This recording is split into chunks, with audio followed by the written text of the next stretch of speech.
स्वागत है आपका एक बार फिर। बाजार पे नजर डालिए। इस वक्त बैंक निफ्टी का अगर थोड़ा सा जो दबाव में ट्रेंड चल रहा है उसको छोड़ दें तो ओवरऑल मार्केट काफी पॉजिटिव दिखाई देगा।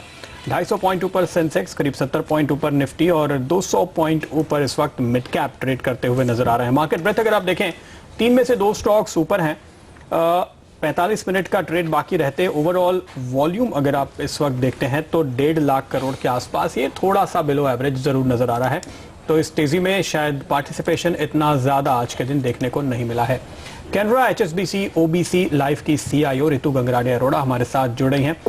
रितु, पहला सवाल तो यही होगा आपसे कि क्या जो ये एक बड़ा बूस्टर दिया है, एक दिवाली गिफ्ट दिया है रघुराम राजन साहब ने, उसके बाद आपको लगता है कि अब मार्केट फिलहाल जो बहुत वक्त से एक बॉटम तलाश रहे थे, फाइनली बॉटम बना लेंगे? धन्यवाद शो पर बुलाने का। डेफिनेटली एक बहुत बड़ा पॉजिटिव मूव है ये, जिसकी मार्केट को उम्मीद नहीं थी। 25 बेसिस पॉइंट, शायद मैंने आप ही के शो पे पिछले हफ्ते 50 बेसिस पॉइंट की उम्मीद जताई थी, मुझे नहीं पता था, शायद ज्यादा मांग लेती। बट ये बहुत अच्छा मूव है क्योंकि ग्रोथ ही एक चीज है जो अब इकोनॉमी को सबसे ज्यादा जरूरत है। बाकी सभी फंडामेंटल्स इन प्लेस हैं, कॉर्पोरेट अर्निंग्स और ग्रोथ दोनों को लौटने में थोड़ा सा समय लगेगा, बट ये सही दिशा में है। अपने आप में सिर्फ इंटरेस्ट रेट का पर्याप्त नहीं है ग्रोथ के लौटने के लिए, पर अनिवार्य थे, तो अच्छा है ये आया है।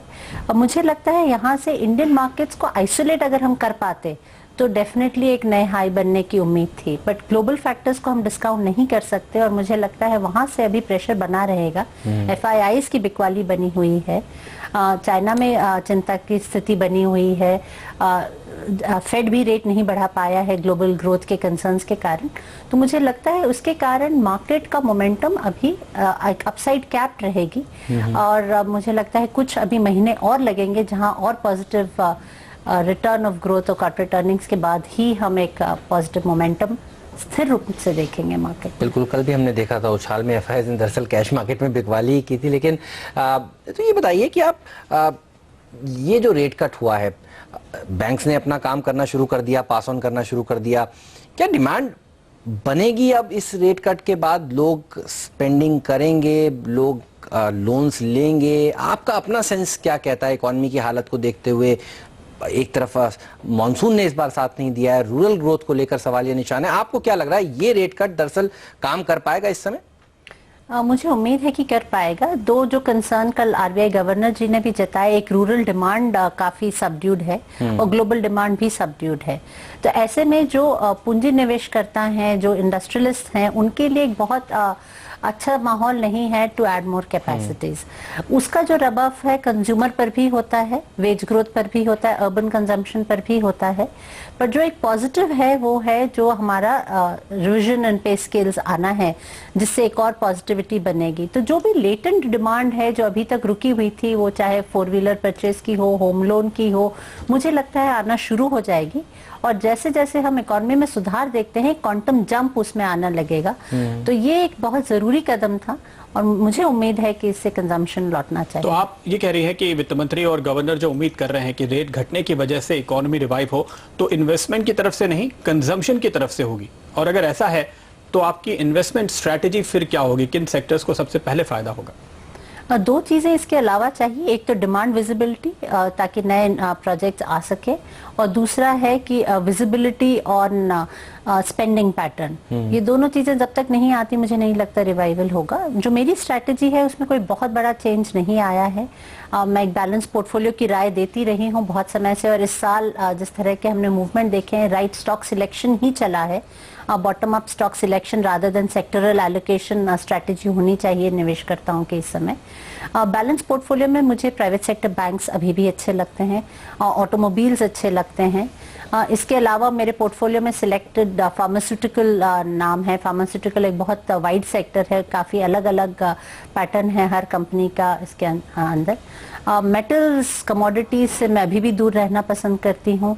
रियल एस्टेट मुझे बहुत पसंद नहीं है, कॉर्पोरेट गवर्नेंस वहाँ काफ़ी वीक है और बैलेंस शीट्स काफ़ी लिवरेज्ड हैं, तो मुझे बहुत पसंद नहीं है। कंजम्पशन, साइक्लिकल्स और कैपिटल गुड्स में पोर्टफोलियो में है, क्योंकि मैं मानती हूँ अगले 3 से 5 साल मार्केट डबल डिजिट रिटर्न देगा, और अगर देगा तो ये सेक्टर्स हैं जो लीड करेंगे उस रिकवरी को।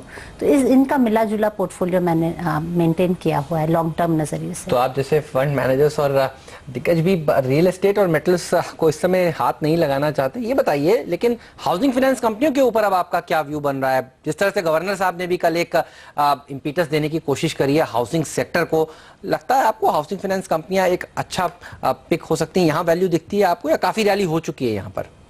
काफ़ी रैली हो चुकी है, पर ज़्यादातर हाउसिंग फाइनेंस कंपनीज की बैलेंस शीट्स अच्छी रही हैं, सशक्त हैं, और इससे उनको और फ़ायदा मिलेगा। और जो लो कॉस्ट बजट हाउसिंग की डिमांड है और सप्लाई भी आएगा, दोनों ही मुझे लगता है फैक्टर्स कंड्यूसिव रहेंगे, और मुझे ये सेक्टर अच्छा लगता है। बहुत बड़ा नया निवेश करना थोड़ा सा मुश्किल होता जाएगा, पर निवेश बनाए रखना चाहिए जो है, और अगर कोई मौका मिलता है तो इसमें ऐड भी करना चाहिए। लेकिन ये क्या थोड़ा सा कॉन्ट्रडिक्टरी नहीं है कि आपको हाउसिंग फाइनेंस तो अच्छा लगता है पर रियल एस्टेट अच्छा नहीं लगता? आखिर घर जो बनाएंगे उनको भी तो फायदा होगा। रियल एस्टेट की प्रॉब्लम यह है कि जो फायदा होगा उसको उन्हें पुराने नुकसान और प्रॉब्लम्स को सॉर्ट आउट करने में ही ज्यादातर लग जाएगा उनका जो भी मुनाफा होगा, क्योंकि उनने, जैसे कि हम सब जानते हैं, बहुत ज्यादा लेवरेज है, बहुत स्ट्रेस बैलेंस शीट्स है, बहुत हाई कॉस्ट ऑफ बोरिंग पे अभी बोरो कर रहे हैं, बहुत सारे स्टॉल्ड प्रोजेक्ट्स हैं। तो मुझे नहीं लगता कि, और सबसे ज्यादा जैसे मैंने कहा, मुझे कॉर्पोरेट गवर्नेंस की चिंता रहती है रियल एस्टेट कंपनीज में, जो कि हाउसिंग फाइनेंस कंपनीज में नहीं है। तो कॉर्पोरेट गवर्नेंस हमारे लिए as institutional investors, long term investors बहुत मायने रखता है। और मुझे यहाँ वो कंपनियां नहीं दिखती। मेटल पे आपने जो कहा कि अभी भी आप नेगेटिव हैं, इनफैक्ट देखिए तो टाटा स्टील 3 साल पहले जहां था वहीं वापस आ चुका है, और हाल में सरकार ने सेक्टर की मदद भी करने की कोशिश की है। इस दौरान इंडेक्स कहां से कहां पहुंच गया, तो रिलेटिव टर्म्स में और ज्यादा अट्रैक्टिव हो जाता है ये। फिर भी आपको लगता है कि अभी भी क्या और गिरावट आएगी? क्या आप चाइना में और बड़ी मंदी देख रही हैं? चाइना में जो है वो चिंता की स्थिति बनी हुई है, पर बाकी वर्ल्ड इकोनॉमी में भी कहीं अभी ग्रोथ नजर नहीं आती है। कमोडिटीज पर मुझे लगता है अगले कुछ साल स्ट्रेस बना रहेगा, और इसलिए अगर इंडियन कंपनीज को हम आइसोलेट भी करने की कोशिश करते हैं तो उनके पास ज्यादातर सिर्फ डोमेस्टिक डिमांड रह जाएगी, ना कि किसी भी तरह का ग्लोबल अपॉर्चुनिटी। और इसीलिए मुझे नहीं लगता एक बहुत बड़ा उछाल आएगा, मार्केट को ये लैग ही करेंगी अगले डेफिनेटली कुछ क्वार्टर्स। चलिए, शुक्रिया ऋतु जी आपका समय निकालने के लिए और आज इस शो पर आके अपनी राय हमसे शेयर करने के लिए। बाजार पर नजर डालिए। जी हाँ।